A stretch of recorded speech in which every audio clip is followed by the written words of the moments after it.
Hi, everyone. Great to be here to talk about Metaverse, the digital universe. So let's kick off with an intro from everyone.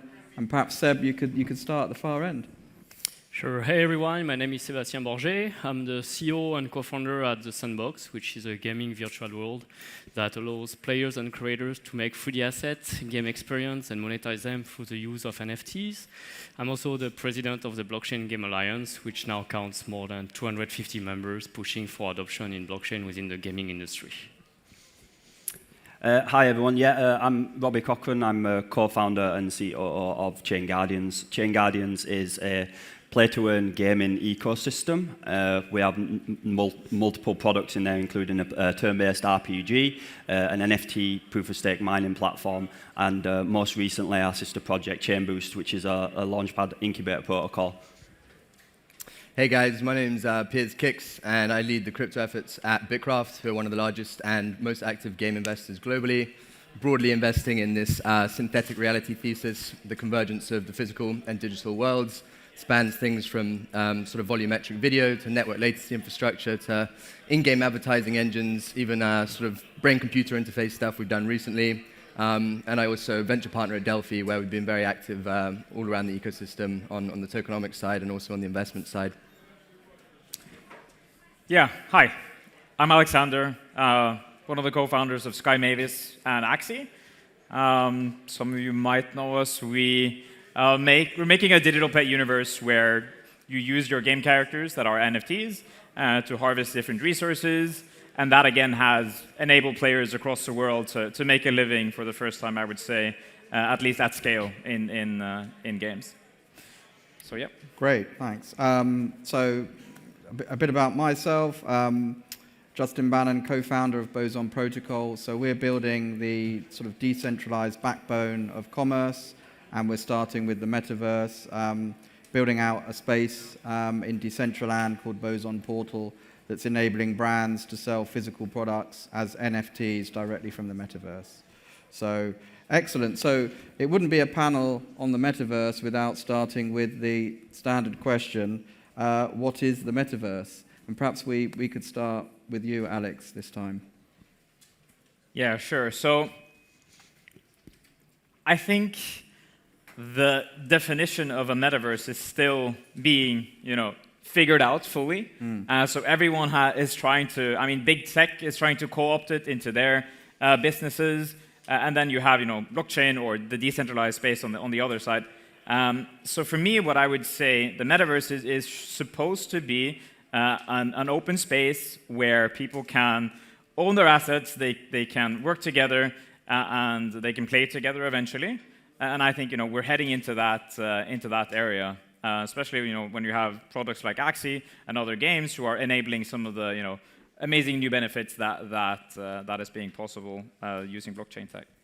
Yeah, thanks for that. Axie is certainly trailblazing the whole sort of metaverse economy, so kudos for that. Piers? I generally prefer to focus on the metaverse versus, referring to sort of individual projects. You've actually got an official definition that I often plagiarize, so yeah. It is. It's the metaverse is a persistent, live digital universe where individuals share a sense of agency, social presence, and a shared spatial awareness, along with the ability to participate in an extensive virtual economy with societal impact. And that last part there is from Tim Sweeney of Epic Games, who points out that this isn't just an incremental improvement to our digital experience. It's like a real next chapter in our journey as a digital species. So yeah. Yeah, I think that's very comprehensive and sort of plagiarism proof. I've never actually been able to execute that definition live. I'm not going to try now. So. But it's a comprehensive one. Robbie? Yeah, I'm not sure why you made me follow Piers with that. He's got a dictionary definition. But no, my background is, let's say, education, and prior to being the co-founder of ChainGuardians, and I like to look at the individual meaning of the words. If we look at meta, meaning basically beyond, and then the verse is obviously, let's say, a shortened version of universe, so beyond universe, if you want to look at it in that sense, that's a good starting point. But, it does depend, I guess, on your individual viewpoint on whether you want to look at a metaverse on a macrocosmic or a microcosmic viewpoint, right? The macro being very much what Piers has described, but most people or many people within the industry would probably consider a metaverse to be more specific in sort of like a project, and then those projects may form together to make the multiverse. So, for example, I would, in my kind of definition of a metaverse, would look at Decentraland as a metaverse. I would look at Sandbox as a metaverse. That's it. Well, All right, what can I add to that? what's the Sandbox view? Well, for us, the definition of metaverse is essentially a set of digital parallel universes where us, human beings, will be living various activities such as playing games, working, interacting, socializing, etc., through a 3D avatar, which will be a representation of ourselves. And in this space, we believe like 99% of the content will actually be made by users themselves through UGC, and 1% will be essentially IPs and brands that will come and interact with users. And through the use of open technologies like blockchain and NFT, we'll be really pushing forward a new digital economy that will turn into new jobs and opportunities for everyone. Okay. I mean, my view is more of a sort of omniverse view, if you like. I think if you look at humans, we exist physically, over the last couple of decades. Increasingly, we've had this kind of digital presence, and it's connected to us. And I think we'll see that with, spaces having digital, kind of shadows, if you like, and also digital things having physical counterparts. And I think, increasingly we'll see this kind of omniverse view. Okay, so let's move on to kind of the building part. We're all sort of involved in building or funding building. What's your sort of contribution to building the metaverse? And perhaps we'll start with Robbie this time. Yeah, absolutely. I guess if you're looking at the metaverse as the kind of macrocosm and ChainGuardians' place within that macrocosm, I think one thing that's important is that I think as builders, as founders of projects, that we have some kind of standards, and some of these standards are not wholly agreed upon in many cases. And I'm not talking about just standards for technology, for tech or for code, like for example whether we use a GLTF for a 3D model, but also standards in terms of like, ideologically speaking, where we believe, let's say, what is the open, how does open look and how we can work towards the open from an ideological point of view. And I think from ChainGuardians and from our perspective, we very much kind of, I feel, try to champion some of the, let's say, openness and kind of interoperability and the power of let's say, empowering users. And part of that is, for example, through the Nft Mining platform, which is essentially a web UI UX enables users from different chains to come and stake their NFTs to earn yield, like with our token, with the ChainGuardians governance token, but also for partner ecosystem tokens. So we can add NFTs from our partner projects to that protocol, and that's one example of how we're building within the metaverse environment. Yeah, super cool. And Seb, I know what you're building, and it's also super cool. Can you share with everyone? I would say our contribution is really to focus on building a truly open NFT metaverse, where by starting by offering on our platform all the tools that enable creators to make their own NFTs, play and interact with them into our virtual world, launch their own business, games, experience, etc., and monetize them. So all of that is live, and we have already, we've sold for more than 60% of our map. We have more than 12,000 unique landowners who will be offering all sorts of experience into their lands.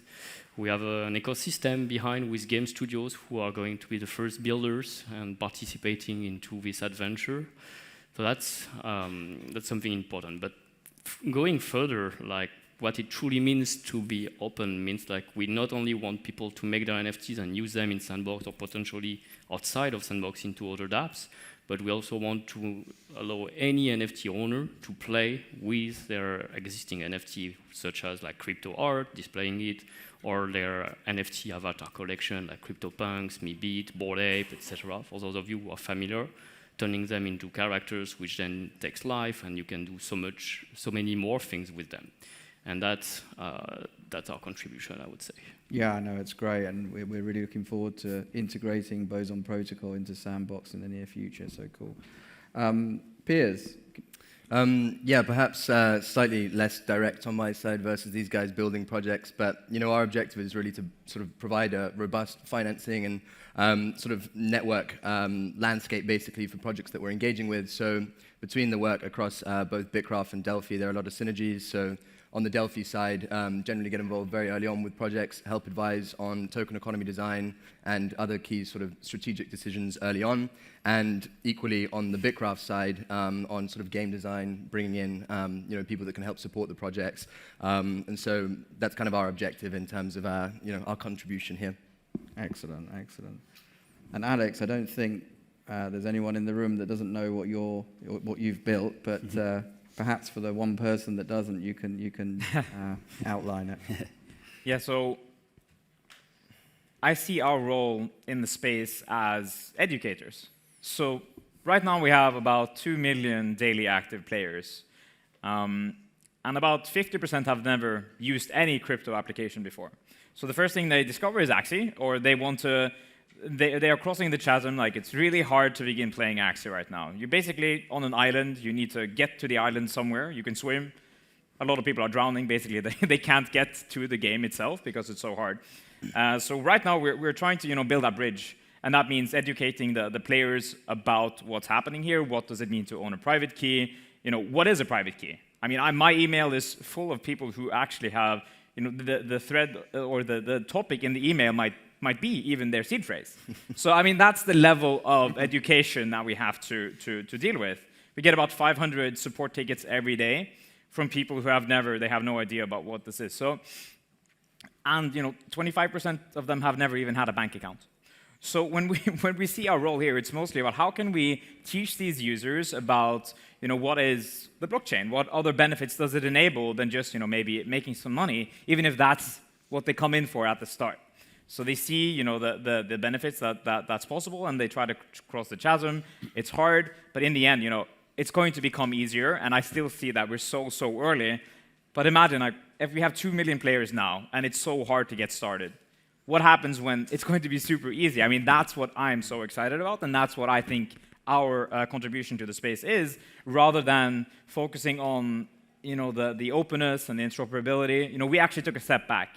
The only thing we're focused on right now is growing. How can we teach these people and open up the benefits just in our world at first, and then eventually go and join the broader metaverse or the broader digital universe later?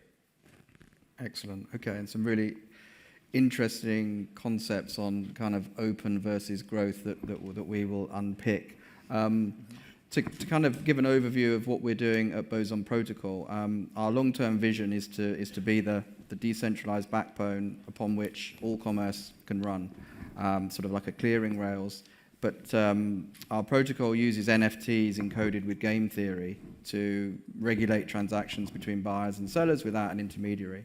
And so naturally, the metaverse is a great place for us to plug in and start. So enabling brands to sell physical items in the metaverse as NFTs. And so this whole metaverse commerce is where we start. Excellent. So let's move to a more contentious question. We've all been sort of largely agreeing. Why do we think the metaverse needs to be open? And again, Piers, I'm going to initially direct this one to you because I know you've written extensively on it. We've discussed it extensively, and I think it's a fascinating topic. Yeah, so I think sort of at the macro level, it's important from the perspective of if we're talking about these increasingly immersive, pervasive, and interconnected digital environments that significant chunks of the human population are going to begin to engage with, it's very important that these sort of platforms are, credibly neutral infrastructure that are kind of owned and operated by everyone. Obviously, we're now aware of some of the shortcomings of sort of Web 2.0 and maybe some of the platforms, drawbacks in the form of, undue rent extraction, sometimes in the form of privacy costs, in the form of, arbitrary censorship in some places. So these are the kind of things that I think at the macro level are very important, and we do have this new technology and new infrastructure to solve some of these problems. And then from the actual user perspective, if we want to attract people to these environments and we want them to dedicate meaningful time and capital to these virtual worlds, establishing robust things like digital property rights and whatnot, a prerequisite for these things growing as big as we suspect they can. So for me, those are some of the sort of important reasons around open versus closed and kind of the world that we're heading towards. Okay, and Alex, I mean, is that a view you share, or where do you sit on this sort of open-closed spectrum? Yeah, I think it's a very utopian kind of scenario that you are talking about here, and it's definitely something that we believe in as well. I think from Axie's point of view, we started out very, very decentralized. I mean, you had to send a transaction just to go to battle, and your opponent had to do the same. They battled against each other, and it was just a terrible user experience. so in the end, we needed to make concessions. And I think that's everything. That's a lot of what blockchain is about right now, because when you look at probably what I would say is one of the most precious resources is block space. So as much as we want to use the block space to fill in with information about player data, what does a match how does a match play out? It turns out we can't really do that. So we need to make concessions and put things off-chain. And that does not really resonate too well with having a very open universe. And then you also have the IP side on the intellectual property rights on the other side. So how open should they be, for example? I think that's a very interesting topic that is probably not being discussed enough. And especially when you look at, for example, on Ethereum, these profile picture projects like Bored Apes, like Punks, and even Axie, what does it actually mean to own an NFT? Does it mean that you can have, intellectual property rights to create something? I mean, probably not. But a lot of players actually think that. A lot of people who buy these PFP projects, they think that they can go make an agreement with Adidas or something like that. Now this is about education, and I think we need to kind of walk before we can run. So that's kind of where my point of view is. I think it's a little bit too early still. Okay, so that feels. I mean, yeah, the trade-offs are an integral part of what we're all doing. I guess there's a question there. I mean, and progressive decentralization is a very practical means to an end, but I guess, do you see the same end destination in terms of an open metaverse, or as Piers does? Yeah, I think I said that initially when I was defining it, that I believe in a truly open platform. Okay. And I actually believe that Ethereum is that right now. So when I look at the metaverse, I can say that when I'm walking or when I'm looking at OpenSea or Rarible or any of these other platforms and I see assets for sale, that is actually the front end for the current metaverse because we don't have anything else. So you can think about it. It's just like there's going to be building blocks. There are going to be ways to see that in another form than just a web page. And that's the representation that might be the Sandbox or any other platform that is coming up. Webverse, there are many, many cool things happening, but it's still early, so yeah. Excellent, thank you. And Seb, can you talk us through your views on openness and where Sandbox lies there? Well, I would say we're mission-driven here, and we're seeing an acceleration in the space with what Facebook and Mark Zuckerberg is speaking about, or Tim Sweeney. They are pretending to be metaverses themselves. And I think if we just accept the definition of metaverse as like being large corporate virtual world, which are closed economies and closed environment to be and to claim that definition for themselves, and we don't push on the other side for something better, something more decentralized, something where users truly own their digital asset, their identity through avatar, their currency being their own bank, hence being self-sovereign and being able to use those assets across multiple apps in the ecosystem, across marketplaces, across other games, then we're not moving the market along and we're not really changing the line. So for me, it's becoming more and more important to be open, to accept the creativity in the space, to accept that some projects might fail, but we're also seeing an explosion of new opportunities, typically the Avatar project, which starts with just characters, pictures, but could become so much bigger with additional utility provided by other applications in the space, like virtual worlds in Sandbox, which add gamification, socialization, and many more other things. And at the very essence of that disruption is true digital ownership through NFTs. And that's what we're pushing for. Excellent, excellent. Okay, and Robbie, can you elaborate a little more on ChainGuardians and your vision for an open metaverse? Yeah, absolutely.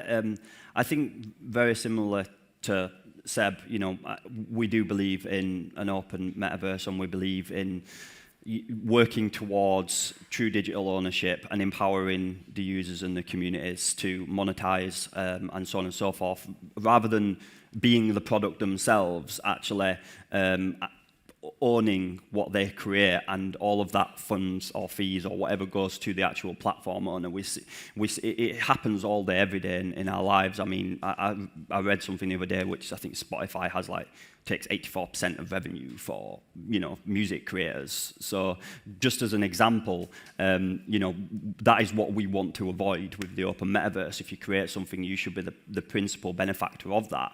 And yeah, we subscribe to the exact same thesis as Sebastien in that regards, but I also have to acknowledge exactly what Alex has said there, because as a blockchain gaming project owner and builder, you frequently run into, the more decentralized you make something, user experience issues. For a start, people don't like waiting for the blockchain to confirm. It's like as simple as that. And the mixture is vast between, what we found anyway, between the users who want pure decentralization wherever possible versus those that just want it to work and want it to work fast. So you have to try and strike a balance between the two for where your project is and where your community is, before moving forward, because otherwise, as Axie has demonstrated, you're not going to make a success of your project if you just, basically ignoring all the user feedback and just saying, yeah, but it's decentralized, because how much does the user really care in the end? We need to, as I think Alex has also talked about there, we need to, as a collective, individually, both as a community and the users, and also as project owners ourselves, we need to educate. We need to educate users and communities why it's so important that we work towards decentralization. And I think as long as a project, like Alex is saying, where we've probably been a little bit more centralized in terms of how we do things, acknowledges that longer term the vision is to move towards decentralization, I think that's a good base to start from. Yeah, I got some great points there. I mean, at Boson, we've got very, very similar kind of challenges. Our long-term vision is to enable sort of open commerce and prevent, the kind of extraction and capture that you see with Web 2 platforms. But right now, the first products that we're building are supported by quite a bit of centralized scaffolding. There is just no other path to decentralization. So, yeah, I think we're all kind of largely in accord there. And so this question to Piers, and I know we've had some conversations on this topic. How do you think crypto will open up more traditional gaming? I think already large publishers are sort of paying attention to this stuff as they should be. I think we'll probably see in the relatively near future most games beginning, I won't say most just yet, maybe too enthusiastic, but many games, some games beginning to experiment with at least sort of purely cosmetic, non-balance impacting sort of skins to deeper monetize that top 0.1% or whatever of the spending player population. Can totally see that happening sometime soon. I think fundamentally, though, these larger companies are going to struggle to compete with the more crypto-native models, right, where you do have that sort of community ownership dynamics, the shared economics, and that sort of crypto-native component, which allows you to experiment and iterate in ways that you just can't as a traditional sort of corporate structure. So I'm excited to see larger publishers get involved, excited to see, IP that we all know and love get involved. But as I say, I think they're probably on the back foot with a lot of this stuff. Okay. And Alex, what's your view on disrupting traditional gaming? Are we already doing it? I know. So what I think is, I'm of course, actually we're talking to some of the largest game studios in the world, and it's interesting. Money is always green. So when the money is there, the attention is there. And when you look at I think Piers, you touched on it. The amount of economic value that's being captured or transacted inside Axie as a specific example here. Like we had over $2.2 billion worth of NFTs traded purely on our own network and game. And then when you see the amount of value that we capture from that, so we take a 4.25% cut of each of those trades. And then you look at how much value is these other traditional game companies capturing. They take everything. So that's why the economies or the digital economies will be so much bigger, because you're actually enabling players to make money inside of these games because you're not taking everything. So it means you can make money on the long tail, and that's when you get much more powerful communities, much more interesting IP, which people have a much stronger connection to. And that's why you see, for example, in the Philippines and across the world that people are making real-life businesses, they're making meetups, everything kind of Axie related. And I think we're just the trailblazing here, and that kind of recipe will be copied, of course. But for these traditional game companies, I don't really see them as a threat because they can't move fast enough, and they're also scared because you have to relinquish control of your project, and the worst thing that can happen is you launch something and you lose control of it, and you can never you can't take that back. So it's pretty scary, but I mean that's amazing for us, right? Yeah. And for everyone else who's building in the coming from that crypto native approach, but at the same time. You don't have to have everything open. You can start, with NFTs and then slowly, evolve from there. But I think that's going to be the expectation and the place where you can unlock the most value, not only for yourself, but also for your players, and that's going to just make everything bigger. Yeah. I think it's very difficult to convince a board to relinquish the profit extraction imperative. Yeah. Mm-hmm. So, Robbie, to you, how do you see crypto will open up more traditional gaming? Yeah, I mean, Alex has hit on a lot of the really key points here, but I think that it goes back to let's say a traditional gaming company is a business. They have shareholders and they have people they're there to make profit and money. So from the very start, what you're doing is you're shifting that. Basically the balance of the financial and the wealth back to the community in large and empowering them to do that. And I think that is any traditional gaming company going to want to open that kind of worms of going, you know what, sorry shareholders, you're now getting 80% less a year and we're going to shift that back to the player base. I don't necessarily think that they will. But beyond that, there's huge issues around, for example, we know that the crypto space is regulatorily speaking, quite uncertain at times, or volatile, so to speak. And again, traditional gaming companies are making huge profits from traditional games, and right now we're still, blockchain gaming is a little bit of a splash in that big ocean. So the risk for them, albeit like Alex, I've also spoken with several of these other larger traditional gaming publishers at this time. The risk doesn't outweigh the reward currently. But as more and more people adopt blockchain and blockchain gaming, and our role is pivotal as educators in that, we might see that they pay more and more attention because just like Alex says, where the money is, that's where they want to be. But they have huge issues around, for example, even digital assets and rights. NFTs, again, empower the user. If you look at the terms of service on any gaming publisher's kind of website or whatever, you don't own any asset that you have there. It's like, there's huge waves of wealth coming through Counter-Strike Global Offensive skins with some of the earlier stuff with Valve and whatever. It's like, they shut down every possible way you could have selling those guns, even though, theoretically, I bought it, open whatever chest. Same with World of Warcraft. If they just decide to delete your account, you might have spent 10,000 hours playing that priest or whatever it is you played. Unlucky, mate. You broke our terms of service. They have to relinquish all of that control. So they might, and I think that they are getting their heads turned a little bit, and they might dabble with some IP stuff. But in terms of full-on adoption, I can't see it for a very long time, which, like Alex says, is just brilliant for us. Yeah, I agree with you. I think the property rights tend to drive economic growth in most domains, whether physical or digital. And I think the property right aspect of crypto is a massive driver versus traditional. Seb, what's your view? Well, I have two perspectives on the topic. First of all, as a president of the Blockchain Game Alliance, some of our members have been like traditional game companies like Ubisoft, Gameloft, Atari, Square Enix, many others.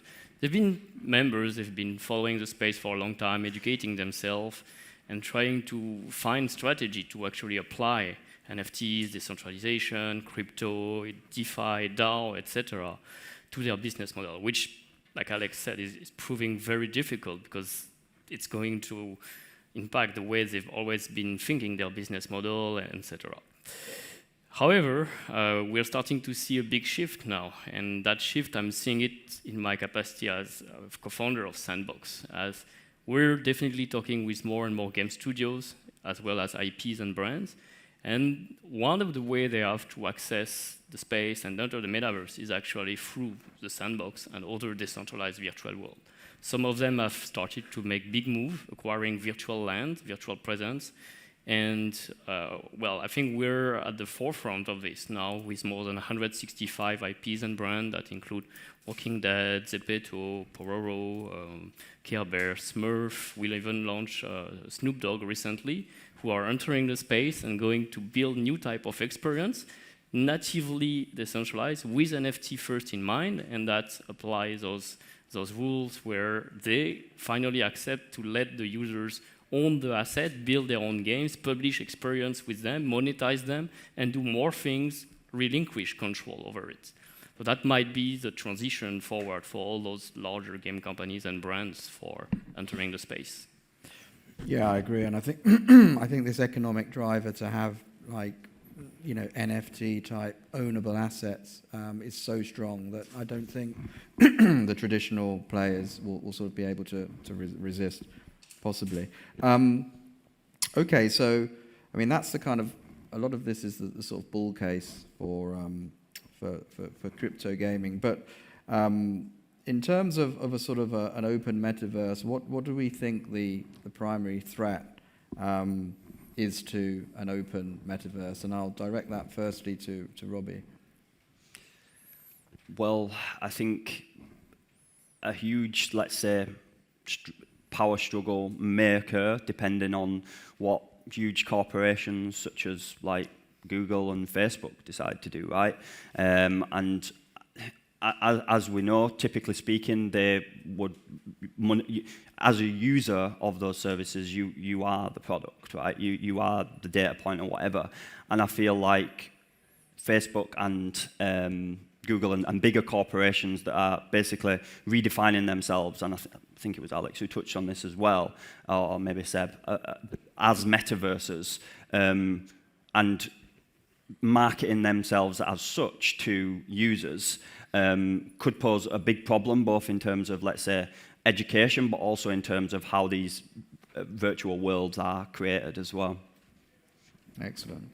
Piers, what's your view on this? Yeah, similarly, I think obviously we've got some major threats in terms of mobile app distribution, in terms of, as we start talking more and more about VR as well, obviously Facebook dominating that whole market with Oculus. There's huge sort of platform risk on that side of things. I think more broadly, regulatory heavy-handedness just for the crypto ecosystem at large could negatively impact a lot of this stuff. But then I also think certain aspects from within, right? A lot of this stuff is, well, definitely very early days still. Obviously, there's a lot of money at stake. We on the governance front, etc. We have a number of things still to figure out, and so I think lots of obstacles and hurdles to overcome from within crypto, as well as those sort of exogenous threats that I described. Mm. Yeah, good points. Good points. Alex, what do you think could? What's the biggest threat, do you think, to an open metaverse? I think the genie is already out of the bottle. I mean, we're going there anyway. The truth is, like, the largest risk right now is probably that it can be set back maybe 10, 20 years if there are major, smart contract attacks. Actually, I think that is one of the more concerning things to me, especially as more and more money is being locked up. People are starting to speculate. They get super bullish, and then suddenly you come to realize that hey, the infrastructure isn't really there. And when you think you have a product that you want to go to market with, and you want to enable the benefits of, let's say, blockchain as the beginning of the open metaverse, where people can own their game characters at least and their identity, well, you need to start to see, is there a distribution channel that I can actually go to market with, and at the same time allow people to own the assets? For our case, turns out it wasn't. So we had to actually make the blockchain and the distribution channel. So you can't find Axie on iOS or Google Play Store. You have to go to our website, and that in itself makes it really, really hard for new products to go to market, because there is a massive, as I mentioned, a war going on where these legacy company wants to capture so much value. But as I said, I still think we're gonna get there. Maybe in terms of time scale, 10, 20 years, or that could even be aggressive, because it's going to take time for people to learn more about what it actually means. So, okay, owning my asset, what is that? People, and even owning art. At least, for the good thing about gaming is that it's so clear. Okay, you have an NFT, it's represented as a game character. If I have it in my wallet, I can use it. If I sell it, okay, I can't play the game anymore. That's super obvious. But for an NFT art piece, it's not as clear. What does it give you when you sell that, when you buy it? So, there's a lot of education there, and all of these things are connected to it, so that the risk here is, that it also gets co-opted by big tech, where they might say, hey, you own it, or they might give you a small piece of it, and it's easier for other people to learn about it rather than going through kind of crossing the chasm when they actually own their assets. So I guess that's another thing. Yeah, great point. And Seb, where do you stand on this point? The biggest threat to an open metaverse? Time is really the big challenge. Like when we started about 4 years ago, we were pioneers. We were almost like the visionaries pushing the vision, and all the largest companies, they were looking up at us and say, it'll never work. They can try, but they were not really seriously considering us as a threat. Now, definitely metaverse is being used as a marketing gimmick, but a lot of those even larger companies, and every day in the press you will read again about Epic, Roblox, or Facebook using the term and misusing this term beyond what we're trying to do. And truth is, like, those companies have been existing for like 10 years, 14 years, maybe sometimes more, and they have like user base large of 200, 500 million users. Even in 4 years of existence, having built where we are, which is already great, we'll need more time to provide a whole platform with all the tools, everything we need to achieve the similar scale in terms of adoption, in terms of user, etc. Good thing is this year, and I think Axie has been doing an amazing job, we're now talking no longer in thousands of users, but in millions of users. So I thought that would take us maybe 3 years more, but we're here in 2021. So maybe if we keep it on that pace and everyone here contributes to spread out the word and be engaged, we could reach the 10 million by next year and further faster. Yeah, I think on the time question, Ray Kurzweil always used to talk about innovation operating on exponential time. Yeah. Mm-hmm. And that's why we predict it's 10 years out, but in exponential time, that's like 18 months or something, right? So I think the difference here is, what is a metaverse? Like when I see a metaverse, I think things should be more open. You are in the end game. When we're talking 10 million users, yeah, for sure, next year. Or maybe even 100 million. That's not it, but is Axie a metaverse? Like I think it's a pet universe. It has its own IP, it has its own art. People can make their own games in there eventually. But a metaverse is connecting everything together. That's Ready Player One, where you have your game characters from Sandbox, from Axie, from ChainGuardians, and then there's another world which you are interacting with all of them together. Yeah. The real problem here is, who is actually going to decide the value of these assets inside that one world? So what's going to be strong, what's going to be weak? I think actually you need a crypto billionaire to make this at first, who doesn't have the incentives to actually give these assets or make them more powerful inside that specific one world. So that's what I'm looking forward to, but I think we're still a couple of years out on that one. Yeah, I think for me, I think the biggest threat is the kind of the wolf in sheep's clothing. The sort of the Facebook that looks and sounds like an open metaverse and has got teams of really good kind of proposition and PR people designing something that looks indistinguishable from an open metaverse, but underneath there is this kind of value extraction backdoor, and but we shall see. Okay. So we've got a few minutes left. Could we open up for questions? Just here. 1, 2. Hello, hi. Thank you, guys. That was awesome. Alex, I think you picked up an interesting point at the end, which was, there are sort of multiple metaverses, and I like this idea of a true meta universe where they can all Axies can talk to Sandbox, can talk to punks or whatever. My question is, I think one of the reasons that I think might not happen is because each of these mini metaverses, like for example the Axie one, has a value accrual mechanism which incentivizes you to spend time in Axie, accrue value to AXS and SLP, and that seems to be a disincentive from the agglomeration towards like the meta universe that you think of. Do you think this, do you think this is a serious obstacle to creating this true Ready Player One vision? And then sort of related to that, interesting because Justin has sort of, with Boson, it's sort of, I think that sort of inter-metaverse model, it seems that is where value will accrue between the metaverses. Maybe like it's like a credit union for the metaverse. Sorry, I realize that's sort of a variety of questions, but I think interpret from that. I think you're definitely touching on it, and that's why I said you need a crypto billionaire to do it, because this has to be a public good. Actually, that's the way I see it. And that's why I look at Ethereum as the beginning of the metaverse to an extent, because Ethereum is owned by the Ethereum holders, and that's the underlying blockchain. But what about the graphic side of it? So these are definitely real questions. But the only thing I can say from the Axie side is what we're focused on is getting people onboarded into it, educating them. We need to teach them about the private keys, what it does mean to own their assets, and then eventually, everyone else who's adding value to the Axie NFTs. I mean, that's great. For us, because that means you hold an Axie and you can get access passes to not only Axie games that we are making, that the community is making, but if you look at the metaverse as another game experience, that's amazing. And maybe there will be even several Ready Player One universes, but and then there will be other ways to extract value. But yeah, it's quite far-fetched, but amazing and so cool to think about.